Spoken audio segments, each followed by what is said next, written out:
If you're a fighter and you're trying to understand how to structure your strength and conditioning so you can actually get better and more efficient in the match or in the ring, this video is for you. So there is a lot of variance. The program can vary a lot depending on your goals, previous injury, training experience, but this is a very solid schedule if you have no idea how to start. So let's say you have 3 days per week to train. We are going to be doing one lower body, one upper body, and one full body day. For each day, you are going to pick one heavy compound movement. So for example, on the lower body, we're going to go either squats or deadlifts or a variation. Upper body, bench press, strict dips, overhead presses, or heavy pulling, weighted pull-ups, pulley, pendlay rows, anything that you can actually load and go heavy.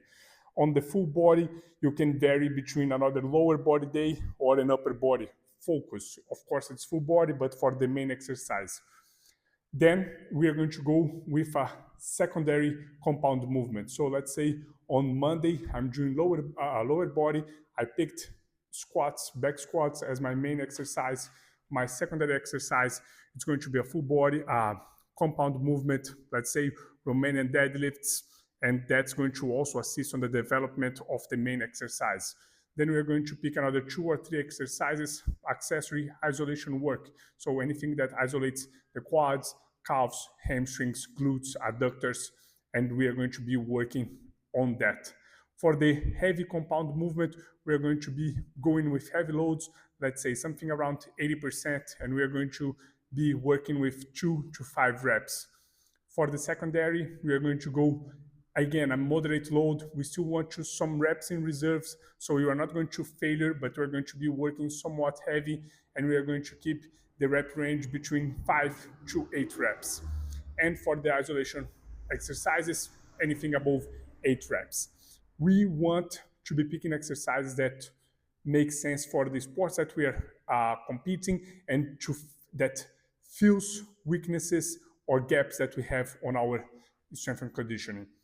The upper body, we are going to be doing something similar. So let's say I picked strict dips, weighted dips for the main compound exercise. The secondary can be something like weighted pull-ups. And then you are going to pick some isolation exercises that work on areas that you need most to work.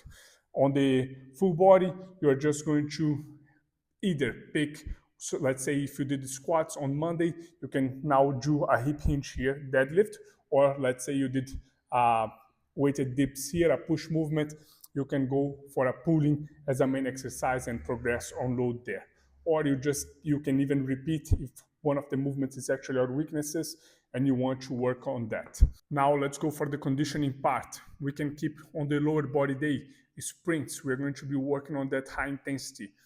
On the upper body day, we can go for an easy aerobic session. And for the full body, we can go for some a little bit longer intervals that we are going to also be working on that grind and making ourselves more likely to recover fast between bouts of effort. So let's say 30 seconds of work, very intense, with 2, 3, 4 minutes rest. Of course, there is a lot of variance that, but I want to keep it as easy as possible so you can understand. So we are going to have one sprint day, one very easy aerobic work, 30 to 35 more minutes of easy, steady work that you can keep a conversation throughout the workout, and one grind workout, very difficult.